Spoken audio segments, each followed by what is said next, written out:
La tension a monté d'un cran au parcours Vita. Ce matin du 9 décembre 2025, sur ordre du maire de la ville, les portes du bureau du directeur ont été scellées.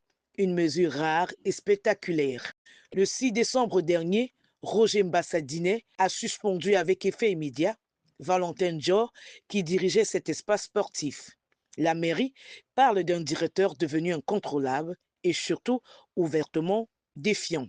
Depuis sa nomination, le directeur multiplie des actes de défiance envers le comité de gestion qui est présidé par le maire de la ville. Il empêche la réalisation des objectifs du parcours Vita et notamment du bilan de la ville qui est le principal pourvoyeur de fonds et qui verse au parcours Vita en moyenne 40 millions de subventions par an. Auparavant, c'était 50 millions et peut-être bien plus. Donc il empêche par exemple l'accès au site par des camions d'une entreprise concessionnaire chargée de construire un complexe sportif au sein du parcours Vita. C'est un projet du parcours Vita de la ville de Douala qui a été validé par le comité de gestion qui est entamé. Il également s'est illustré par des comportements agressifs à la fois physiques et verbaux à l'égard des partenaires, des prestataires, notamment à l'encontre d'un prestataire en charge de la promotion d'une activité piscicole au sein du parcours Vita. Par ailleurs, le directeur actuel n'a pas daigné procéder à la passation technique avec son prédécesseur malgré les multiples relances de ce dernier. Il produit les comptes d'emploi tardivement, c'est-à-dire que comme le parcours Vita reçoit une subvention de la communauté urbaine de Douala, il doit à la fin de chaque exercice produire un compte d'emploi.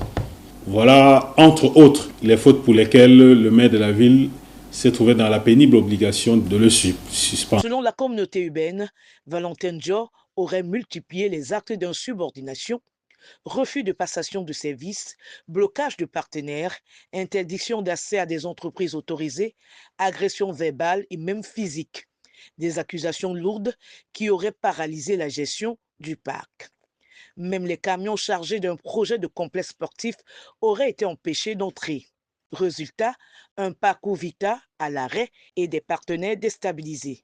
Nous sommes dans une administration. S'il y a des problèmes, s'il y en a, s'il y a entorse dans le fonctionnement de la structure, je dois être saisi par écrit. Tout cela, ce n'est pas le cas et j'attends voir la suite. L'intéressé, lui, rejette ces accusations.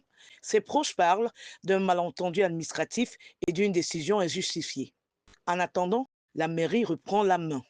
La direction du parcours Vita est confiée par intérim à Moukete Ekoumé, chef de la division juridique de la CUD. Le temps de remettre de l'ordre et de relancer les activités. Mais pour les usagers, l'incertitude demeure.